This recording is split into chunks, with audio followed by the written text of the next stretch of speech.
ഞങ്ങളുടെ നല്ല പിതാവേ, നിങ്ങളുടെ തിരുനാമത്തിന് നന്ദിയോടെ സ്തോത്രം ചെയ്യുന്നു.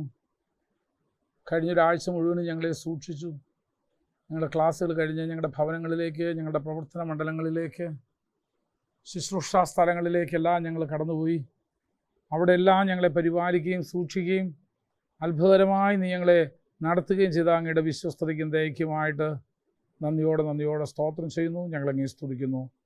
വീണ്ടും തിരുവചനം പഠിക്കുവാനായിട്ട് തിരുപാദാന്തികയെ ഞങ്ങൾ കടന്നു വന്നിരിക്കുന്നു. ആവശ്യമായ ബുദ്ധിയും ജ്ഞാനവും കൃപയും ഞങ്ങൾക്ക് തരുമാറാകണമേ. ഗ്രഹിപ്പാനുള്ള കഴിവ് ഞങ്ങൾക്ക് തരണമേ. ആലോചനയിൽ വലിയവനായവൻ ഞങ്ങളുടെ ജീവിതത്തിൽ ദൈവമർമ്മങ്ങളെ ഗ്രഹിപ്പാനുള്ള കൃപ തന്ന് ഞങ്ങളെ നടത്തണമേ എന്ന് ഞങ്ങളങ്ങോട്ട് പ്രാർത്ഥിക്കുന്നു. ഞങ്ങളുടെ ബുദ്ധിയെ പ്രകാശിപ്പിക്കും, ജ്ഞാനത്തെ പകർന്നു വരും.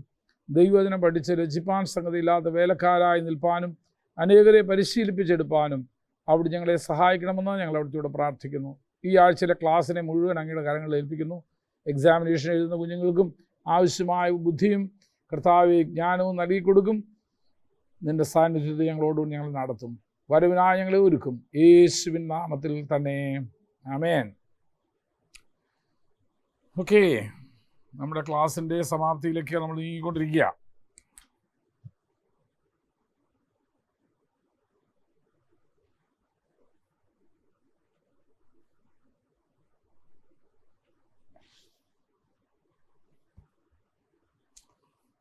നമ്മൾ കഴിഞ്ഞ ദിവസം പഠിച്ച് നിർത്തിയത് പ്രവചനങ്ങളുടെ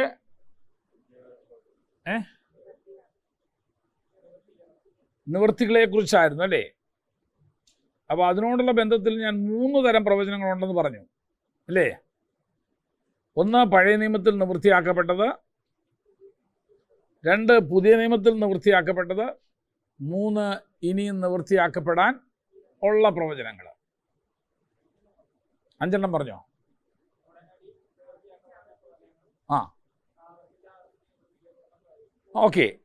ഓക്കെ.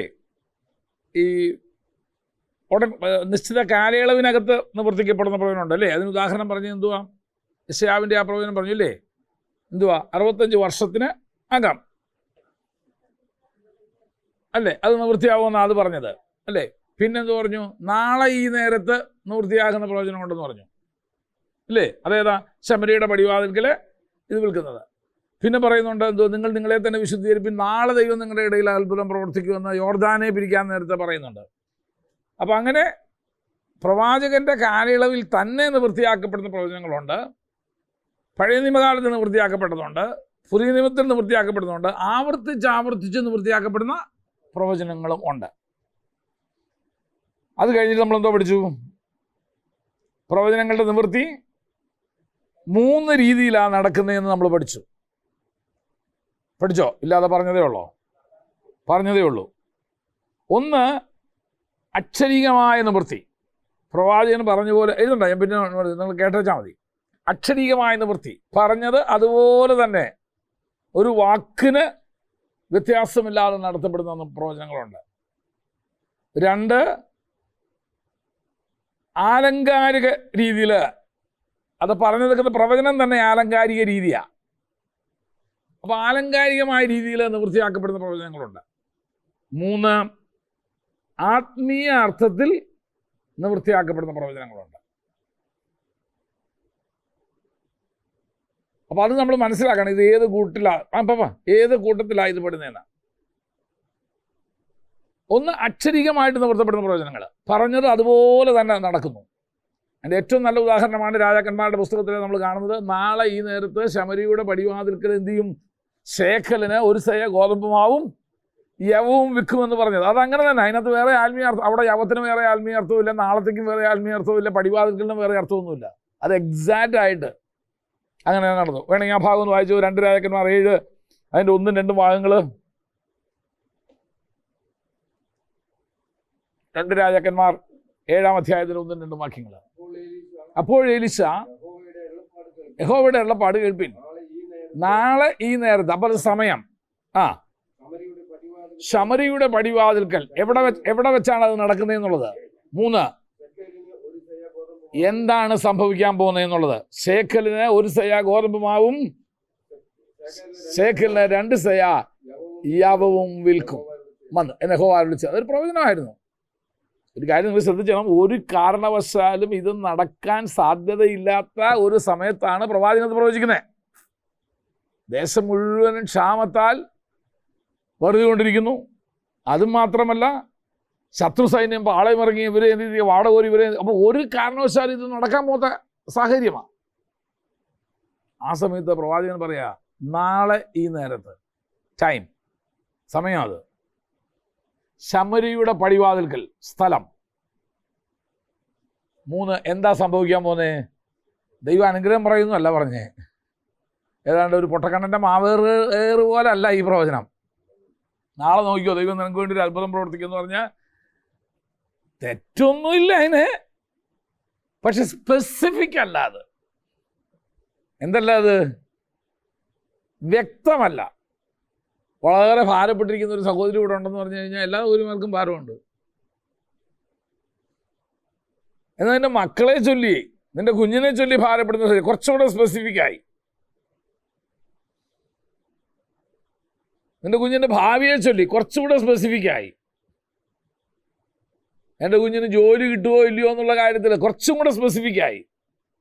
അല്ലെങ്കിൽ എൻ്റെ കുഞ്ഞിൻ്റെ അഡ്മിഷനോട് അപ്പം നമുക്ക് സ്പെസിഫിക്. അപ്പം കുറച്ചുകൂടെ നാരോ ഡൗൺ ചെയ്ത് വരികയാണ്. കുറച്ചുകൂടെ എന്ത് ചെയ്യുന്നു, ചുരുങ്ങി കാര്യങ്ങളുടെ പ്രസക്തി കുറേയും കൂടെ. അപ്പോൾ ഇനി ആർക്കും തെറ്റിപ്പോകാൻ കഴിയാത്ത വിധത്തിലാണ് എന്ത് ചെയ്തിരിക്കുന്നത്, എന്നോട് തന്നെയാണ് എന്ന് എനിക്ക് എന്താ ഇപ്പം ബോധ്യം വന്നു.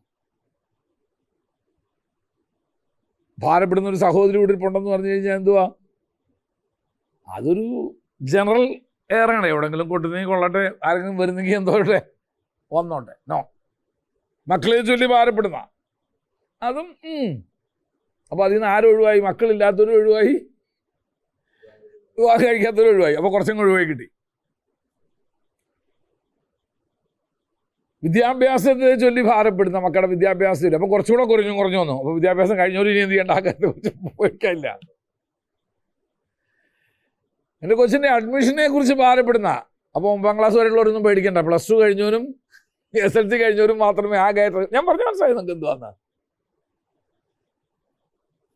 പ്രവാചകൻ വളരെ കൃത്യമായിട്ട് പറയണം, നാളെ ഈ നേരത്ത് എവിടെ വെച്ച്? ശമരിയുടെ പടിവാതിലിൽ വെച്ച്. എന്ത് ചെയ്യാൻ പോന്നു?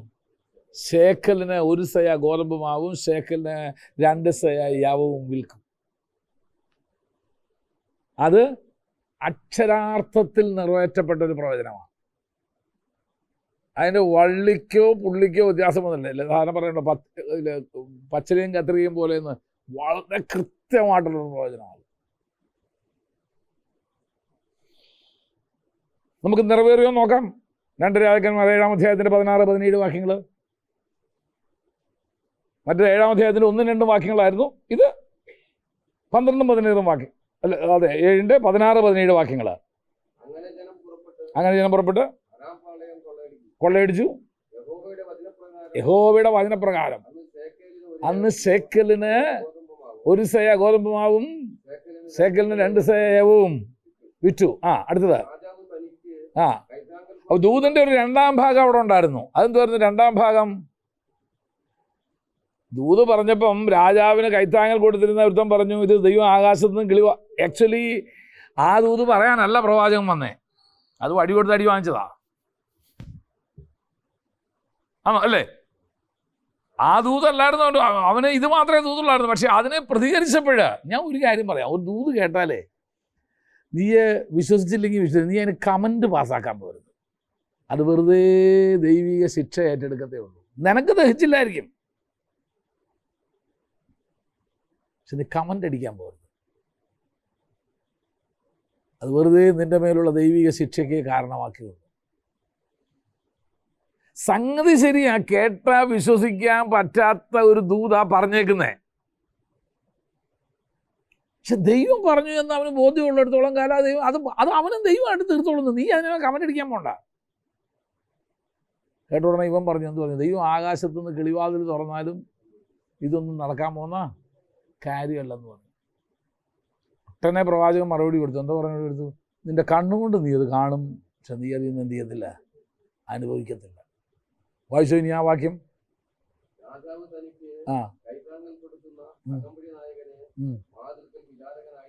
അപ്പോൾ ഈ കാര്യത്തിൻ്റെയൊക്കെ ഫുഡിൻ്റെ ഇൻചാർജ് ആക്കി ആളുകളെ കൺട്രോൾ ചെയ്യാൻ ആരെ വെച്ചേ? അല്ല, തമ്പുരാൻ്റെ ഓരോ പണികളെ. ഇത് വാസ്തവത്തിൽ കുറച്ചോറാ ഈ പ്രൊമോഷൻ. അവിടെ വെച്ചു. ജനം എന്തോ ചെയ്തു? ആക്രാന്തി കൂടിൻ്റെ ജനമാ, പട്ടിണി ഇരുന്ന ജനമാ. ഇത് എന്ത് ചെയ്തു? അവരെന്ത് ചെയ്തു? അവനെ ചവിട്ടി കളഞ്ഞു. എന്നിട്ട് വായിച്ചു, ബാക്കിയുടെ വാര്. ആ ആ ആ ആ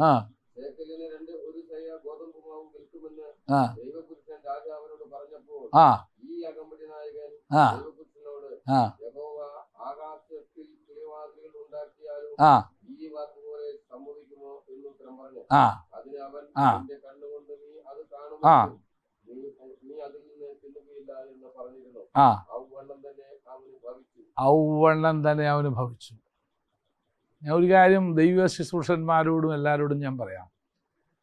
നിങ്ങൾക്ക് ദഹിക്കാത്ത പ്രവചനമായിരിക്കാം നിങ്ങളൊരു പക്ഷേ ഏതെങ്കിലും ദൈവദാസന്മാർ പറയുന്നത് കേൾക്കുന്നത്.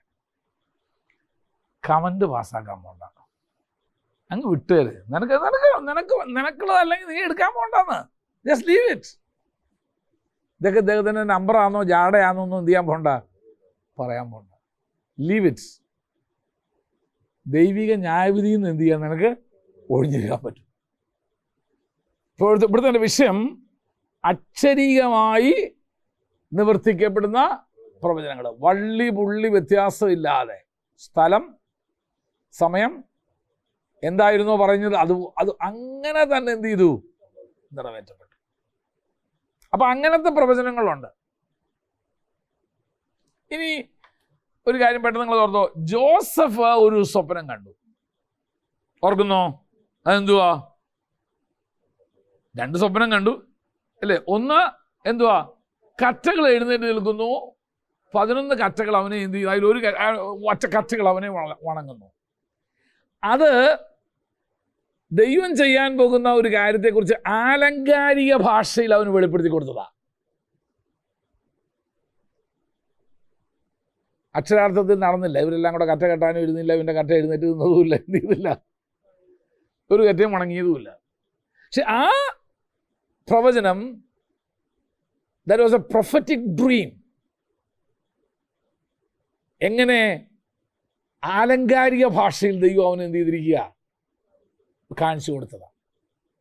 അത് അക്ഷരാർത്ഥത്തിലുള്ള നിവൃത്തിയല്ല, അതിൻ്റെ ആലങ്കാരികമായി കൊടുത്തത്. അതിൻ്റെ പ്രവചന നിവൃത്തി നമ്മൾ കാണുന്നുണ്ട്. എപ്പോഴാ? ജോസഫ് മിസ്രയീമിനൊക്കെ അധിപതിയായി ഭക്ഷണം ചെല്ലാൻ ചെന്നപ്പം, ഭക്ഷണം വാങ്ങിക്കാൻ ചെന്നപ്പം എല്ലാം താണ് വീണ് എന്ത് ചെയ്തു? വണങ്ങുന്നതാണ് ജോസഫ്. നിറവേറി. ഇതുപോലെ തന്നെയായിരുന്നു സൂര്യനും ചന്ദ്രനും തന്നെ വണങ്ങുന്ന ഒരു ഇതല്ലേ. കേട്ട ഉടനെ അപ്പന് മനസ്സിലായി ഇതിൻ്റെ ഈ സ്വപ്നത്തിൻ്റെ അർത്ഥം എന്തുവാന്ന്. അപ്പനും അമ്മയൊക്കെ നിന്നെ വണങ്ങുമെന്നാണോ നീ പറയുന്നതെന്ന് ചോദിച്ചു. അതൊരു പ്രൊഫറ്റിക് ഡ്രീമായിരുന്നു. പ്രവചനാത്മാവിൽ ദൈവം അവന് ഒരു സ്വപ്നത്തിലൂടെ നൽകി കൊടുത്ത ഒരു പ്രവചനമായിരുന്നു അത്. This is what going to happen. നിനക്ക് സംഭവിക്കാൻ പോകുന്ന ഇതാണ്. അവിടെ അക്ഷരാർത്ഥത്തിലുള്ള നിവൃത്തിയല്ല നടക്കുന്നത്. സൂര്യനോ ചന്ദ്രനോ വന്നവനെ എന്ത് ചെയ്തില്ല? വണങ്ങിയില്ല. കറ്റകൾ വന്നവനെ വണങ്ങിയില്ല. പക്ഷെ അതിൻ്റെ ആത്മീയ അർത്ഥമായി എന്ത് ചെയ്തത്? നിറവേറപ്പെട്ടത്. ഓർക്കുന്നോ? വേറൊരു സ്വപ്നം അതുപോലെ. അതും പ്രൊഫറ്റിക് ഡ്രീമാണ്. അതും പ്രവചനാത്മാവിലുള്ള ഒരു സ്വപ്നമാണ്. ഏതാ? ഫറവോൻ കാണുന്ന ഒരു സ്വപ്നം അല്ലേ? 7 മെലിഞ്ഞ പശുവും 7 കൊഴുത്ത പശു. ആദ്യം 7 കൊഴുത്ത പശു കയറി വരുന്നു, പിന്നാലെ അതിൻ്റെ പിന്നാലെ 7 മെലിഞ്ഞ പശുക്കൾ കയറി വരുന്നു. ഈ മെലിഞ്ഞ പശുക്കളെ കൊഴുത്ത പശുക്കളെ എന്ത് ചെയ്യുന്നു? തിന്നുന്നു. കേട്ടാൽ തന്നെ മഹാഭോഷത. കാരണം ഒരിക്കലും പശു മാംസം ഭക്ഷിക്കില്ല. പശു ഒരു വെജിറ്റേറിയനാണ് അല്ലേ? ഇവിടെ പറയുന്നത് എന്തോ? പശു എന്ത് ചെയ്യുന്നു? വേറൊരു പശുവിനെ തിന്നുന്നു. അപ്പം ഇത്രയും സെൻസില്ലാത്ത സ്വപ്നമാണോ ദൈവം തരുന്നതെന്ന് ബുദ്ധി കൊണ്ട് വിശകലനം ചെയ്യുന്ന ഒരാൾക്ക് തോന്നിയേക്കാം. പിന്നെ ആദ്യം എന്ത് കണ്ടു? 7 കൊഴുത്ത കതിരുകൾ, പിന്നാലെ വെറും പതിര് പോലുള്ള 7 കയറി വരുന്നു. ഈ പതിര് പോലെ വന്നത് എന്ത് ചെയ്യുന്നു? ഈ കൊഴുത്തേനെ തിന്നു കളയുന്നു. നമ്മളൊക്കെ ആണെങ്കിൽ പറഞ്ഞ് നീ സ്വപ്നത്തിൽ ഒരു ചെറിയ പശു പറ്റിയിട്ടുണ്ട്. ശരിക്കും എന്തുവാണെന്നറിയുമോ? കൊഴുത്ത പശുക്കൾ കൊഴുത്ത ധാന്യവും മെലിഞ്ഞ പശുക്കൾ മെലിഞ്ഞ ധാന്യവും ആയിരുന്നു. നിനക്ക് എവിടെ ഒരു ചെറിയ കണ്ടതിലൊരു ചെറിയ പശുക്കുണ്ടെന്ന് പറഞ്ഞു. നമ്മൾ ചിലരുടെ സ്വപ്നങ്ങളെ നമ്മൾ എന്ത് ചെയ്യാറുണ്ട്? തിരുത്താൻ ശ്രമിക്കാറുണ്ട്. മാനുഷിക രീതിയിൽ തിരുത്തിക്കും. പക്ഷേ ദൈവം കൊടുത്തത് അങ്ങനല്ല. അതും നിറവേറി. ജോസഫ് അതിൻ്റെ അർത്ഥം പറഞ്ഞു കൊടുക്കുന്നുണ്ട്. ഈ കൊഴുത്ത പശുക്കളും അർത്ഥം രണ്ടിൻ്റെയും ഒന്നാന്ന് പറഞ്ഞു.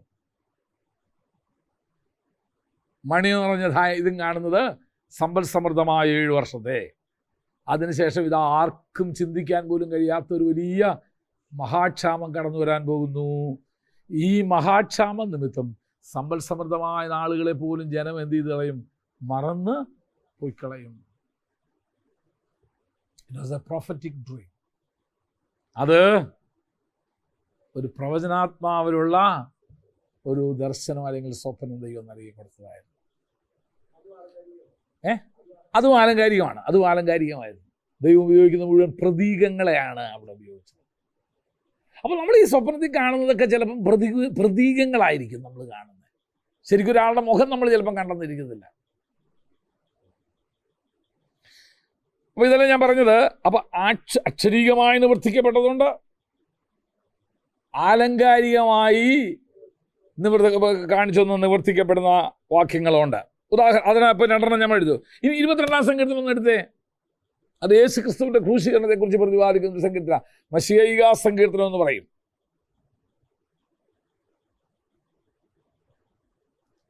22-ന്റെ 1 മുതൽ ഒന്ന് വായിച്ചതിന്. 22 സങ്കീർത്തനം 22-ന്റെ 1 മുതൽ. ഒരു കാര്യം ചെയ്യേ, ഒരാൾക്ക് ബേസിലോട്ട് ഇങ്ങനെ അങ്ങ് പോവാം. ബേസിൽ ഇങ്ങനെ വായിക്കും. ബേസിൽ വായിച്ചോ. 22-ന്റെ 1 മുതൽ താഴോട്ട് എല്ലാവരും ഓരോ വാക്യം എല്ലാവരും വായിക്കും.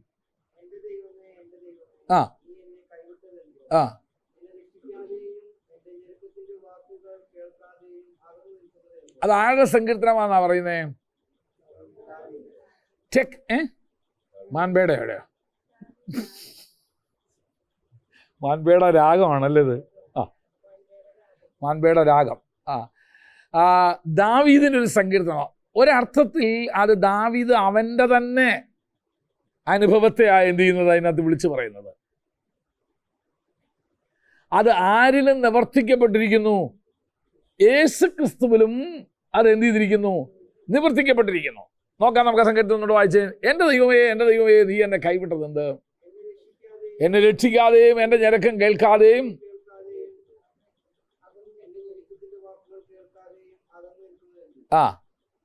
രണ്ടാം വാക്യം അടുത്ത ആൾ. ഓരോരുത്തരും ഓരോ വാക്യം.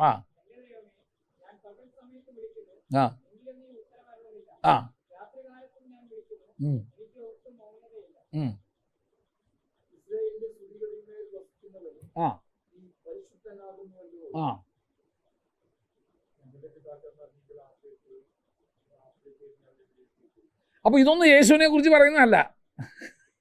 അതിലെ ചില ഭാഗങ്ങൾ മാത്രമേ എന്ത് ചെയ്യുന്നുള്ളൂ? മശിഹൈക സങ്കീർത്തനം യേശു ക്രിസ്തുവിന്റെ ക്രൂശുമരണമായിട്ട് ബന്ധപ്പെടുന്നുള്ളൂ. കേട്ടോ. അപ്പൊ ഇത് ആക്ച്വലി ഇത് ആരുടേതായിരിക്കുന്ന ഒരു ഇതാണ്? ദാവീദ് അവന്റെ ജീവിതാനുഭവത്തെ നോക്കി അവൻ എന്ത് ചെയ്യുന്നതാ? പറയുന്നതാ. പക്ഷേ അതിൽ ചില ഭാഗങ്ങൾ ആരിൽ നിവൃത്തിയാക്കപ്പെട്ടിരിക്കുന്നു? യേശു ക്രിസ്തുവിന്റെ ക്രൂശുമരണമായിട്ട് എന്ത് ചെയ്തിരിക്കുക? ബന്ധപ്പെട്ട് കിടക്കുക. വാസ്തവത്തിൽ ഇത് യേശു ക്രിസ്തുവിന്റെ ക്രൂശീകരണത്തെ നോക്കിക്കൊണ്ട് പറഞ്ഞതാണോ? ഒരല്പം ശങ്കിക്കേണ്ടിയിരിക്കുന്നു. കാരണം അങ്ങനെയാണെങ്കിൽ ബാക്കിയൊക്കെ പറയണം അല്ലേ? വായിച്ചോ. ഇനി അടുത്ത വാക്യം ആരാ വായിക്കണ്ടേ?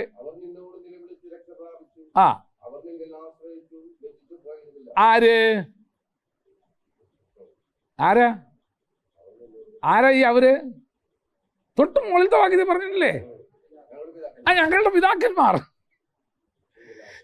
പിതാക്കന്മാർ നിന്നിൽ ആശ്രയിച്ച് നിലവിളിച്ചപ്പോൾ നീ അവരെ വിടുവിച്ചെങ്കിൽ ദൈവമേ എന്തുകൊണ്ട് നീ എന്നെ എന്ത് ചെയ്യുന്നില്ല? വിടുവിക്കുന്നില്ല? എൻ്റെ പ്രാർത്ഥനയ്ക്ക് മറുപടി തരുന്നില്ല എന്ന് സങ്കീർത്തനം ദാവീദ് ചോദിക്കുക. അടുത്തത്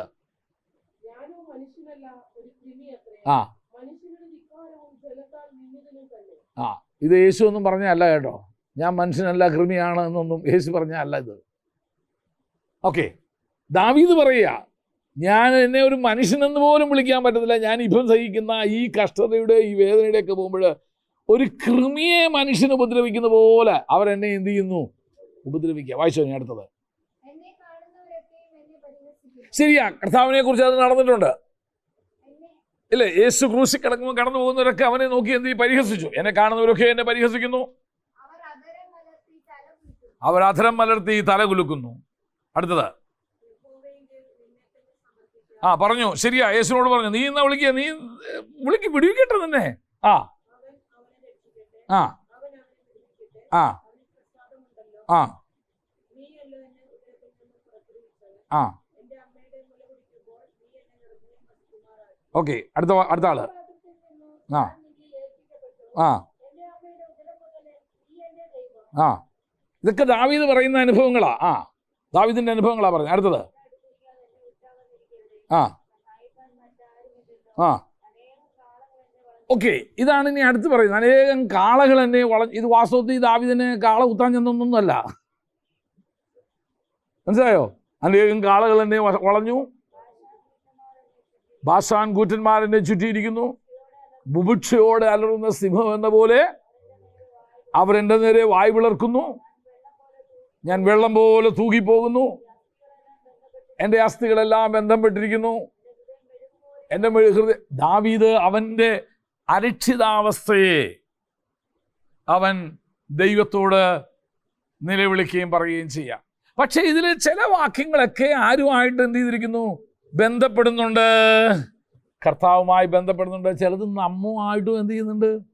ബന്ധപ്പെടുന്നുണ്ട്. ചില പ്രതികൂലങ്ങളൊക്കെ നമ്മൾ കടന്നു പോകുമ്പോൾ ഇതേ സാഹചര്യം തന്നെ നമ്മളും കടന്നു പോകുന്നേ. കാരണം കൂടാതെ എന്നെ പകയ്ക്കുന്നവർ അനേകരാകുന്നു എന്ന് പറയുന്നു. ബാശാൻ കൂറ്റന്മാരെ പോലൊരു വലിയ നമ്മളെക്കാൾ ശക്തന്മാരായിരിക്കുന്ന നമ്മെ നശിപ്പിച്ചേ അടങ്ങൂ എന്ന് വാതുകെട്ടി നമ്മുടെ പിന്നാലെ വരുന്ന അവരെല്ലാം ഇത് സൂചിപ്പിക്കുന്നുണ്ട്. അപ്പൊ ഇത് കർത്താവിലും നിറവേറപ്പെടുന്നുണ്ട്, നമ്മുടെയൊക്കെ ജീവിതത്തിലും ആനുകാലിക സംഭവങ്ങളായിട്ട് നമ്മുടെയും ജീവിതത്തിൽ നിറവേറ്റപ്പെടുന്ന ചില വാക്യങ്ങളാണ്. യേശുക്രിസ്തുവിൽ മാത്രമല്ല, നമ്മുടെയൊക്കെ ജീവിതത്തിൽ നോക്കിയാലും ഇങ്ങനത്തെ ചില സംഭവങ്ങൾ നമുക്കും എന്ത് ചെയ്തിട്ടുണ്ട്? ഉണ്ടായിട്ടുണ്ട്. വായിച്ചോ ഇനി, കഴിഞ്ഞോ? എൻ്റെ ശക്തി ഓട്ടിൻ കഷ്ണം പോലെ ആയി തീർന്നിരിക്കുന്നു, എൻ്റെ നാവ് എണ്ണാക്കോട് പറ്റിയിരിക്കുന്നു, നീ എന്നെ മരണത്തിൻ്റെ പൊടിയിൽ വിട്ടുയിരിക്കുന്നു. അടുത്ത ആള്, നായ്ക്കൾ എന്നെ വളഞ്ഞു, ദുഷ്ടന്മാരുടെ കൂട്ടം എന്നെ ചുറ്റിയിരിക്കുന്നു, അവർ എൻ്റെ കൈകളെയും കാലുകളെയും തുളച്ചു. കർത്താവെങ്കിൽ അത് നിവൃത്തിയായിട്ടുണ്ട്. എൻ്റെ അസ്ഥികളെല്ലാം എനിക്ക് എണ്ണാം. അവർ എന്നെ ഉറ്റുനോക്കുന്നു, എൻ്റെ വസ്ത്രം അവർ പങ്കിട്ടെടുത്തു, എൻ്റെ അങ്കിക്കായി അവർ ചീട്ടിട്ടിരിക്കുന്നു. അത് കർത്താവിൽ നിറവേറിയിട്ടുണ്ട്. പിന്നെ യഹോവേ നീ അകന്നിരിക്കരുതേ, എൻ്റെ തുണകളായവയെ എന്നെ സഹായിപ്പാൻ വേഗം വരണമേ. കഴിഞ്ഞോ? വാളിങ്കിൽ നിന്ന് എൻ്റെ പ്രാണനെയും നായുടെ കയ്യിൽ നിന്ന് എൻ്റെ ജീവനെയും ഇത് തെരുവുനായുടെ കയ്യിൽ നിന്ന് ജീവനെ പിടിക്കുന്നതല്ല, അവൻ്റെ ശത്രുക്കളെ സൂചിപ്പിക്കാൻ വേണ്ടിയാ ഈ പദങ്ങളൊക്കെ ഉപയോഗിച്ചേക്കുന്നത്. ഏത് പദങ്ങള്?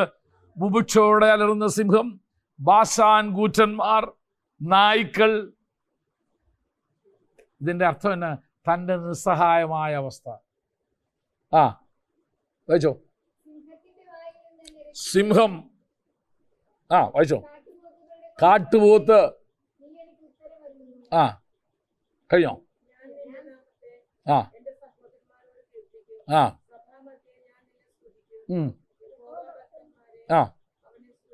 അതാണ്.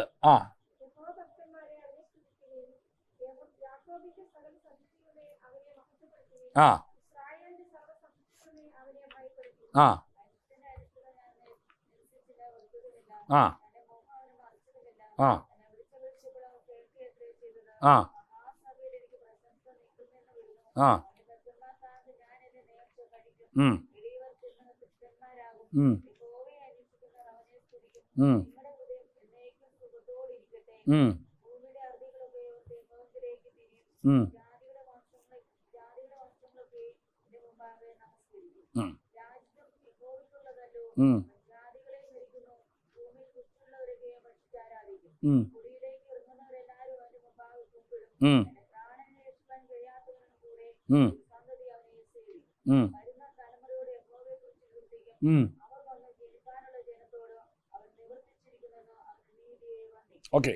അപ്പൊ ദാവീദ് ദൈവം തൻ്റെ അരിഷ്ടതകളെക്കുറിച്ച് വിശദമാക്കിയ ശേഷം ദൈവം തനിക്ക് ചെയ്യാൻ പോകുന്നത് ഇന്നതാണ് എന്ന് തന്നുറപ്പോടുകൂടെ പ്രഖ്യാപിക്കുക. അപ്പൊ ഇതിലെ പല വാക്യങ്ങളും യേശുക്രിസ്തുവിനോടുള്ള ബന്ധത്തിൽ എന്ത് ചെയ്യുന്നുണ്ട്? നിവൃത്തിയാക്കപ്പെടുന്നുണ്ട്. അതുകൊണ്ടാണ് ഇതിനെ മശിഹൈക സങ്കീർത്തനം എന്നും കൂടെ എന്ത് ചെയ്യുന്നത്? വിളിക്കുന്നത്. പക്ഷെ ഒരു കാര്യം ഞാൻ പറഞ്ഞുതരാം, ഇത് യേശുക്രിസ്തുവിൽ മാത്രമല്ല, ചിലതൊക്കെ സകല ദൈവഭക്തന്മാരുടെയും ജീവിതത്തിൽ എന്ത് ചെയ്യുന്നുണ്ട്? നിറവേറപ്പെടുന്നുണ്ട്. പക്ഷെ ഇവിടെ പറഞ്ഞിരിക്കുന്ന ഏതൊക്കെ? കാളകള്, ഭാഷാങ്കൂറ്റന്മാര്, അലറുന്ന സിംഹം, കാട്ടുപോത്ത്, നായ്ക്കള്, ഇതൊന്നും അക്ഷരാർത്ഥത്തിൽ ഇവരുടെ പിന്നാലെ വന്നതല്ല. ദാവീദിന്റെ പിന്നാലെയും വന്നിട്ടില്ല, യേശുവിന്റെ പിന്നാലെയും വന്നിട്ടില്ല. ഇതെല്ലാം എന്തുവാ? ആലങ്കാരികമായ രീതിയിൽ ഉപയോഗിക്കപ്പെട്ടിരിക്കുന്ന ചില പദങ്ങളാണ്. അപ്പോൾ ആലങ്കാരികമായി നിവർത്തിക്കപ്പെടുന്ന പ്രവചനങ്ങളുണ്ട്.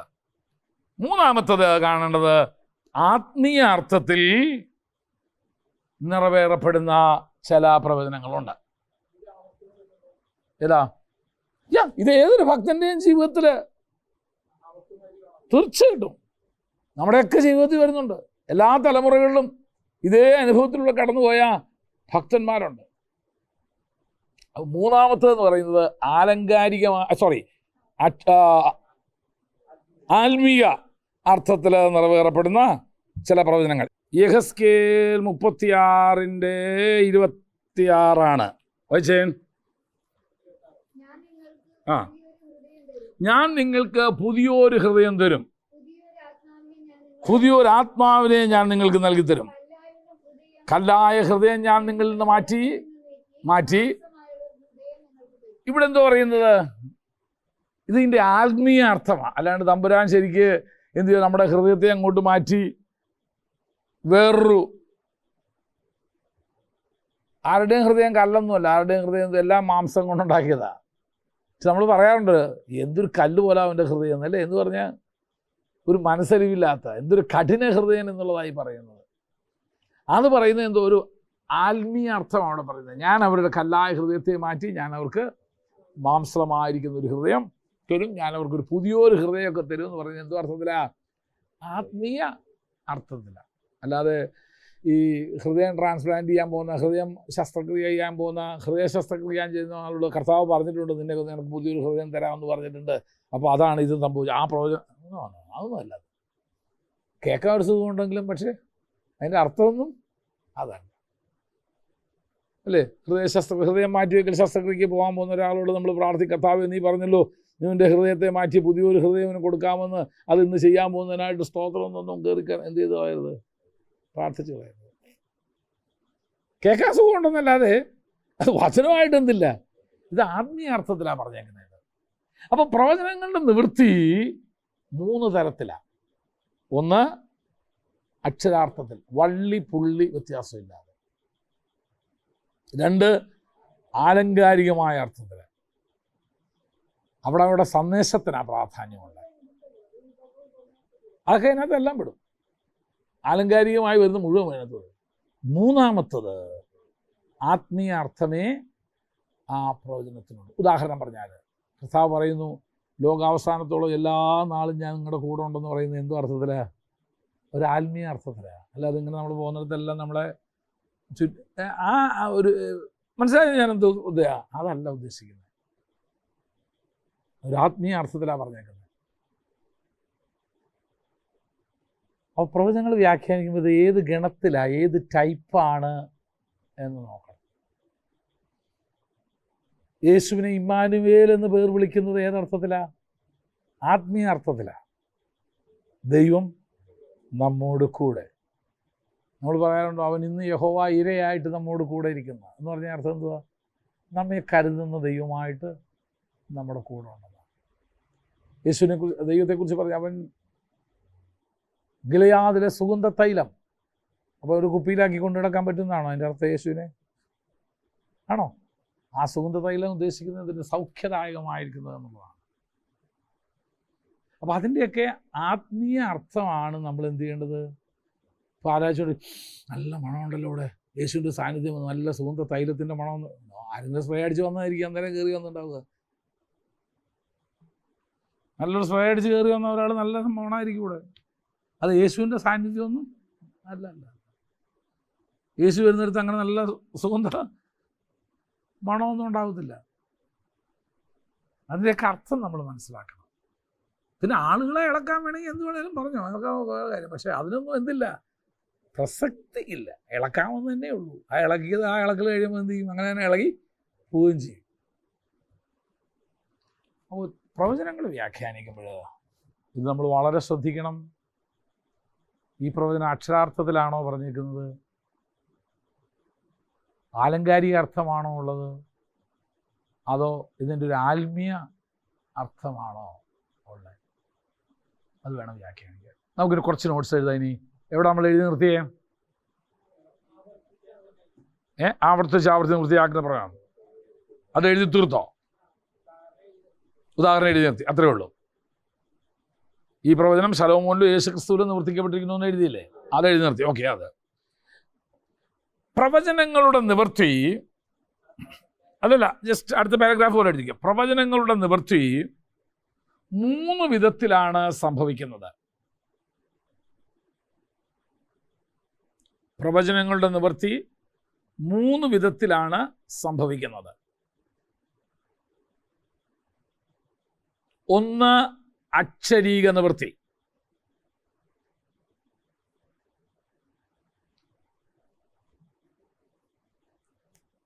അതിൻ്റെ വിശദീകരണം എഴുതാൻ പോവാം. വള്ളിക്കോ പുള്ളിക്കോ വ്യത്യാസമില്ലാതെ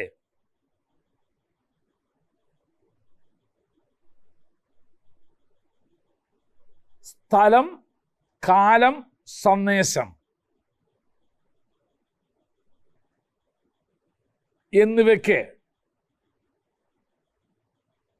യാതൊരു മാറ്റവും സംഭവിക്കാതെ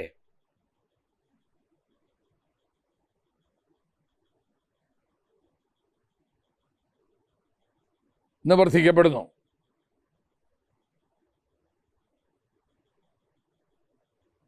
സ്ഥലം, കാലം, സന്ദേശം എന്നിവയ്ക്ക് യാതൊരു മാറ്റവും സംഭവിക്കാതെ നിവർത്തിക്കപ്പെടുന്നു.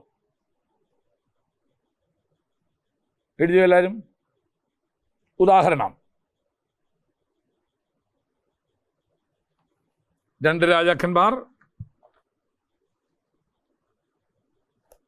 7-ാം അധ്യായം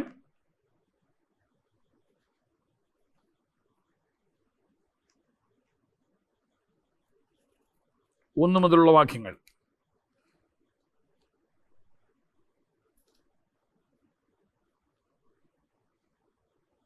ഇവിടെ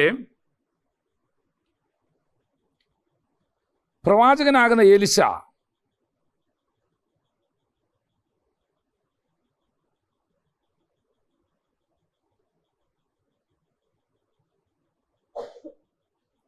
ഇസ്രായേൽ ജനങ്ങൾ കൊടും ക്ഷാമത്തിലൂടെ കടന്നു പോകുമ്പോൾ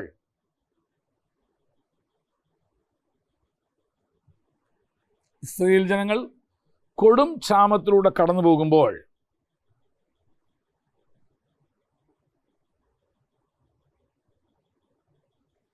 യഹോവയുടെ അരുളപ്പാട് കേൾപ്പീൻ എന്നുള്ള മുഖവരയോടെ, യഹോവയുടെ അരുളപ്പാട് കേൾപ്പീൻ എന്നുള്ള മുഖവരയോടെ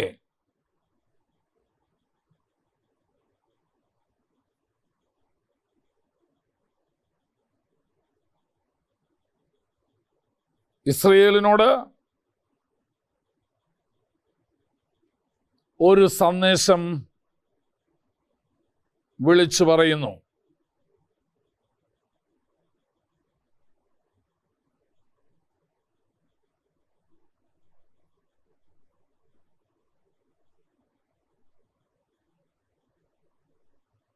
ആ സന്ദേശം ഇതത്രേ: നാളെ ഈ നേരത്ത്, ഇൻവെർട്ടഡ് കോമയിൽ എഴുതുക, നാളെ ഈ നേരത്ത്, ബ്രാക്കറ്റില് ഇത് സമയത്തെ സൂചിപ്പിക്കുന്നു.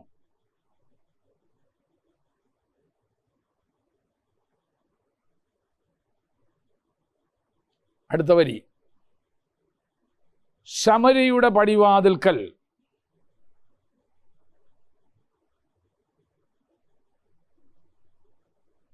ബ്രാക്കറ്റിനകത്ത് ഇത് സ്ഥലത്തെ വെളിപ്പെടുത്തുന്നു.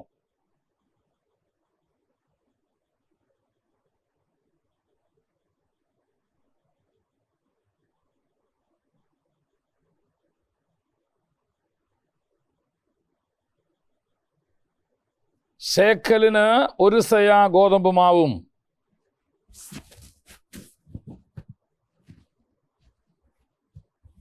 ശേക്കലിന് 2 സെയ യവവും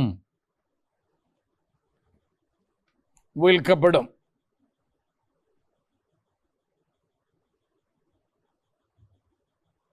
ബ്രാക്കറ്റില് ശേക്കലിന് 1 സെയ ഗോതമ്പ് മാവും ശേക്കലിന് 2 സെയ യവവും വിൽക്കപ്പെടും. ബ്രാക്കറ്റിൽ എഴുതണം സന്ദേശം. ഇൻവെർട്ടഡ് കോമ ക്ലോസ് ചെയ്യുക. സന്ദേശം വിൽക്കപ്പെടും. എന്നാൽ ബ്രാക്കറ്റിൽ എഴുതുക സന്ദേശം. ബ്രാക്കറ്റ് ക്ലോസ് ചെയ്തോ, ഇൻവെർട്ടഡ് കോമയും ക്ലോസ് ചെയ്തോ. അപ്പോൾ നോക്കിക്കേ, ഇതിനകത്ത് 3 കാര്യങ്ങൾ ഞാൻ പറഞ്ഞു തന്നു. ഏതൊക്കെയാ? സമയം പറഞ്ഞു, സ്ഥലം പറഞ്ഞു, സന്ദേശം പറഞ്ഞു. ഇനി അത് നിവൃത്തിയായത് എവിടാന്ന് നോക്കാം. എഴുതിയോ? ഇതെഴുതിയോ? 1 രാജാക്കന്മാർ 2:1 എഴുതിയില്ലയോ? ഈ 7:1 അത് തന്നെ. ഈ പ്രവചനം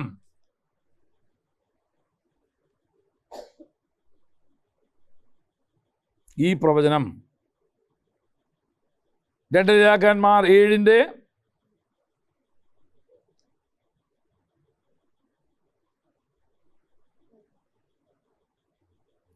2 രാജാക്കന്മാർ 7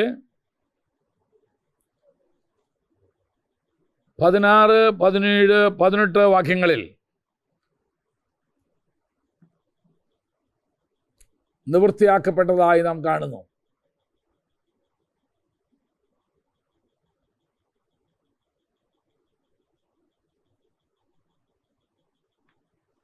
പ്രവാചകൻ പറഞ്ഞതുപോലെ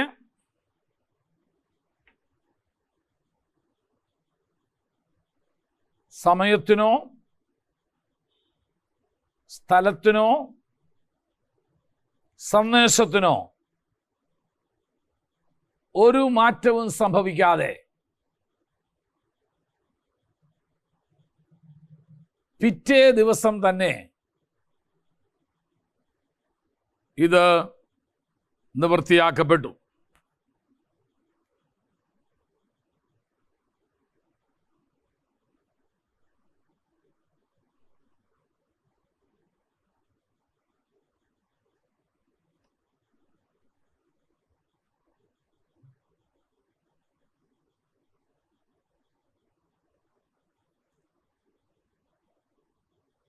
പഴയ നിയമത്തിലും പുതിയ നിയമത്തിലും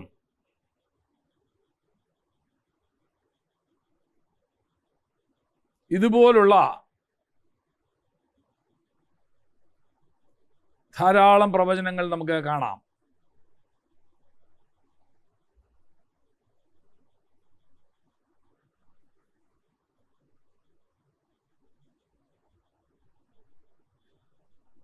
ഇവയെല്ലാം തന്നെ അക്ഷരാർത്ഥത്തിൽ നിവർത്തിക്കപ്പെടുന്ന പ്രവചനങ്ങളായി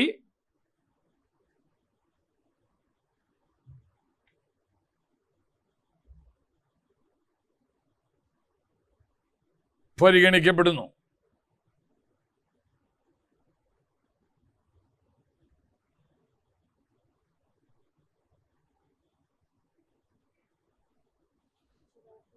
നിവർത്തിക്കപ്പെടുന്ന പ്രവചനങ്ങളായി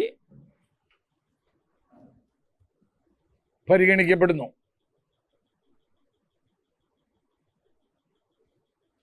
ഇനി ഒത്തിരി ഉദാഹരണങ്ങളുണ്ട് പഴയ നിയമത്തിലും പുതിയ നിയമത്തിലും എല്ലാം. വള്ളി പുള്ളി വ്യത്യാസമില്ലാതെ നിവർത്തിക്കപ്പെട്ട പ്രവചനങ്ങൾ ഒത്തിരിയുണ്ട്. ഒറ്റൊരു ഉദാഹരണം മാത്രം ഞാൻ നിങ്ങളുടെ മുമ്പിൽ പറഞ്ഞതേ ഉള്ളൂ. ഇപ്പം കാര്യം മനസ്സിലാക്കാൻ കുറച്ചുകൂടെ വിശദമായൊരു ഉദാഹരണം. 2 അതായത് നമ്മൾ ആദ്യമായിട്ടും എഴുതിയില്ല, പ്രവചനങ്ങളുടെ നിവൃത്തി 3 വിധത്തിലാണെന്ന് എഴുതിയില്ലേ, അതിലൊന്നാണ് അക്ഷരിക നിവൃത്തി. 2, ആലങ്കാരിക രീതിയിൽ പറയപ്പെട്ടിരിക്കുന്നവയുടെ നിവൃത്തി. 2, ആലങ്കാരിക രീതിയിൽ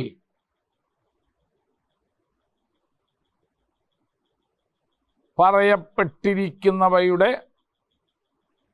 നിവൃത്തി.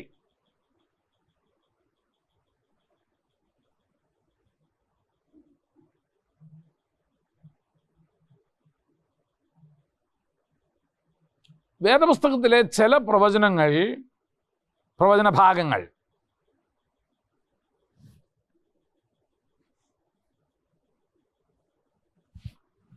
ആലങ്കാരിക രീതിയിൽ ആണ് പറയപ്പെട്ടിരിക്കുന്നത്.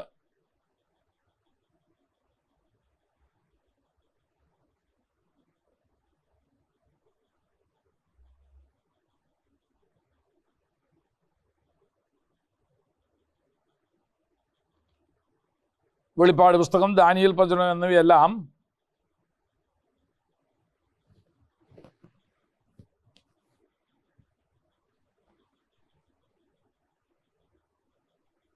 ഈ ശൈലി അത്രേ ഉപയോഗിച്ചിരിക്കുന്നത്.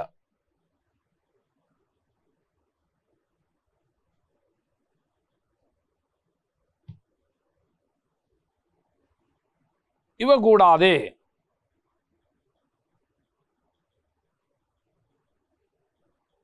ചില ദർശനങ്ങളും സ്വപ്നങ്ങളും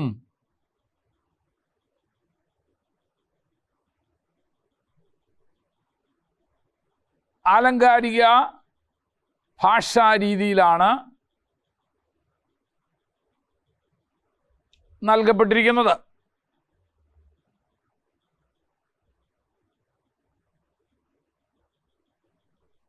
ഉദാഹരണം,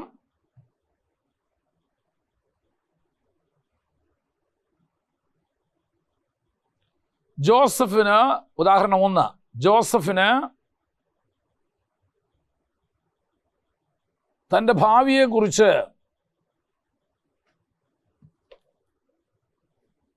ദൈവം വെളിപ്പെടുത്തി കൊടുക്കുന്ന 2 സ്വപ്നങ്ങളിലും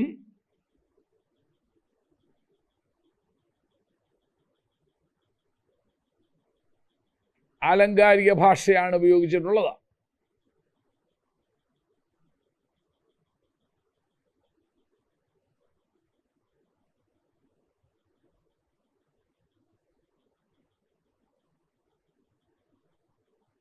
രണ്ട്, ഫറവോന് വരുവാൻ പോകുന്ന ക്ഷാമത്തെക്കുറിച്ച് വെളിപ്പെടുത്തുവാൻ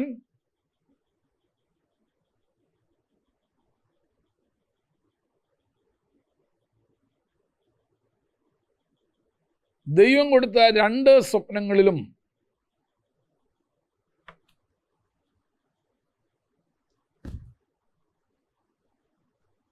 ആലങ്കാരിക ഭാഷ ഉപയോഗിച്ചിരിക്കുന്നു.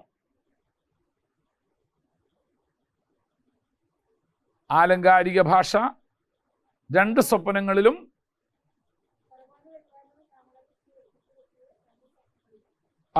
രണ്ട് സ്വപ്നങ്ങളിലും ദൈവം ആലങ്കാരിക ഭാഷ ഉപയോഗിച്ചിരിക്കുന്നു.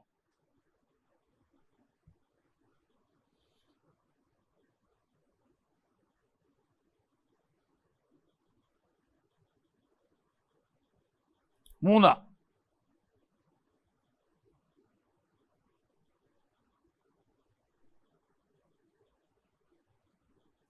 നെബൂഖദ്നേസറിന്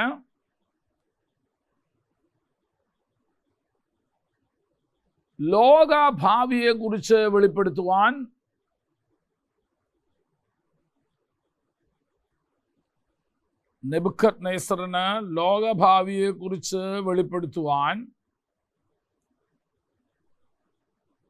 ദൈവം കൊടുത്ത സ്വപ്നങ്ങളിൽ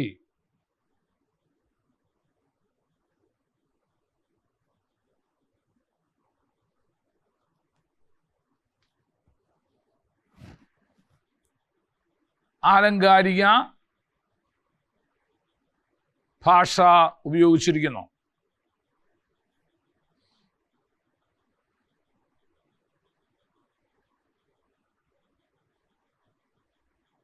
ഇപ്പോൾ ഒരു ഐഡിയ കിട്ടിയാൽ എന്തുവാന്നുള്ളത്.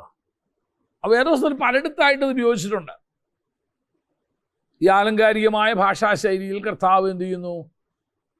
ഉപമകളിലൂടെ പ്രൊഫറ്റിക് അല്ലെ, അത്തിയെ നോക്കി ഒരു ഉപമ പഠിപ്പീൻ എന്ന് പറഞ്ഞത്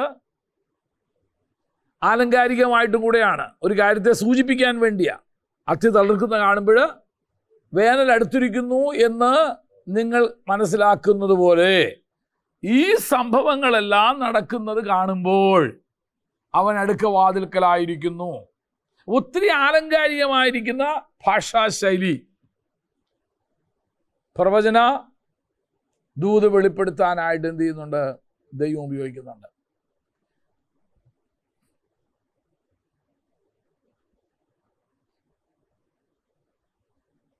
ഇരുപത്തിരണ്ടാം സങ്കീർത്തനത്തിൽ അടുത്ത ലൈനായിട്ട് എഴുതി. 22-ാം സങ്കീർത്തനത്തിൽ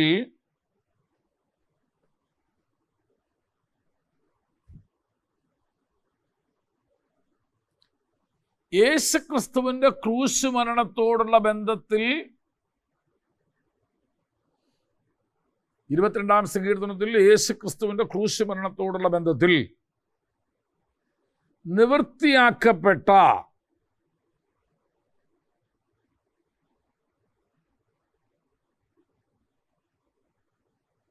അനേകം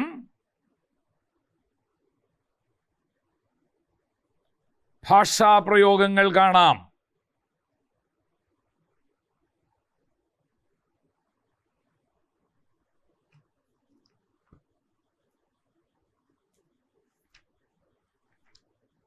യേശുക്രിസ്തുവിന്റെ ക്രൂശ് മരണത്തോടുള്ള ബന്ധത്തിൽ നിവൃത്തിയാക്കപ്പെട്ട അനേക ഭാഷാപ്രയോഗങ്ങൾ നമുക്ക് കാണാം. ആലങ്കാരിക പ്രയോഗങ്ങൾ ഏതൊക്കെയാണത്?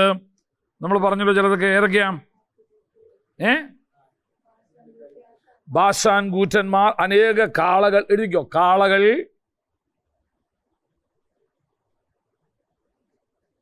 ബാശാൻ കൂറ്റന്മാർ, അലറുന്ന സിംഹം,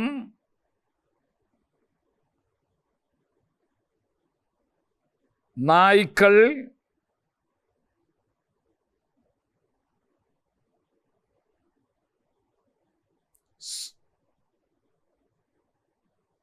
സിംഹം, കാട്ടുപോത്ത്,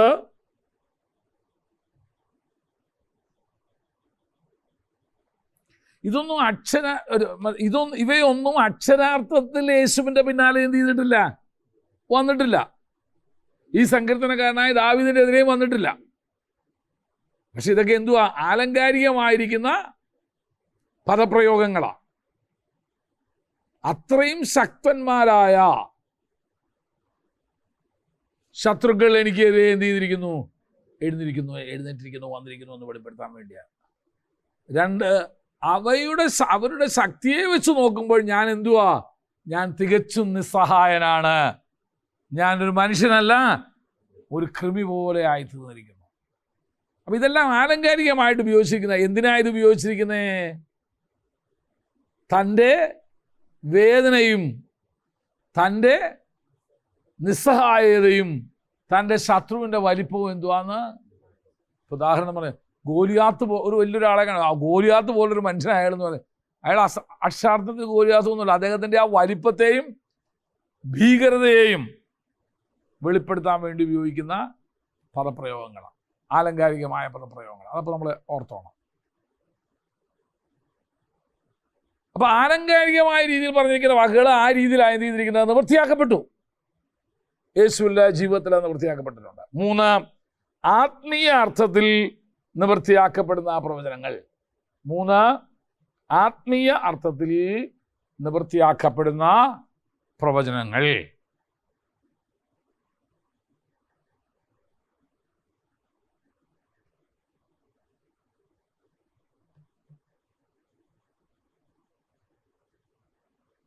യെഹെസ്കേൽ 36:26.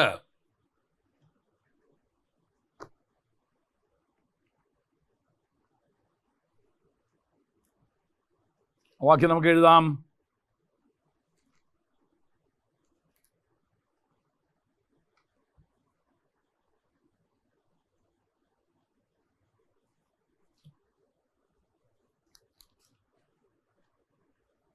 ഞാൻ നിങ്ങൾക്ക് പുതിയൊരു ഹൃദയം തരും.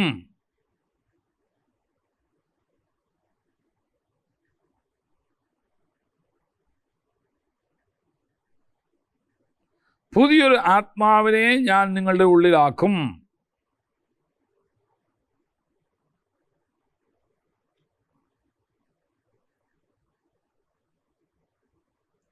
കല്ലായുള്ള ഹൃദയം ഞാൻ നിങ്ങളുടെ ജഡത്തിൽ നിന്നും നീക്കി മാംസളമായുള്ള ഹൃദയം നിങ്ങൾക്ക് തരും.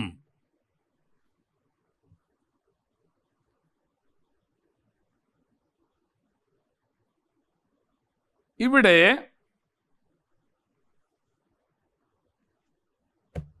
അക്ഷരാർത്ഥത്തിൽ ദൈവം നമ്മുടെ ഹൃദയത്തെ മാറ്റി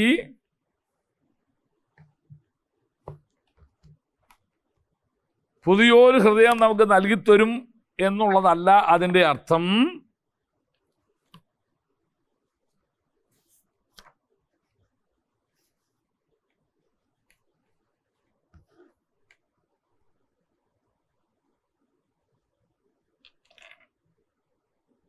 ആത്മീയ പരിവർത്തനം സംഭവിച്ചിരിക്കുന്ന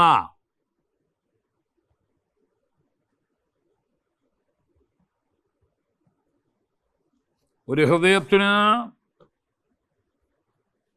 നാം ഉടമയായി തീരുമെന്നത്രേ. ആത്മീയ പരിവർത്തനം സംഭവിച്ചിരിക്കുന്ന ഒരു ഹൃദയത്തിന് നാം ഉടമയായി തീരുമെന്നത്രേ. അല്ലാതെ ഹാർട്ട് ട്രാൻസ്പ്ലാന്റേഷൻ നടക്കുമെന്നൊന്നുമല്ല അതിൻ്റെ അർത്ഥം. ഹൃദയ ശസ്ത്രക്രിയയൊക്കെ നടത്തി ദൈവം നമ്മൾ ഒരു പുതിയ ഹൃദയം തരുമെന്നൊന്നും അല്ല അതിൻ്റെ അർത്ഥം.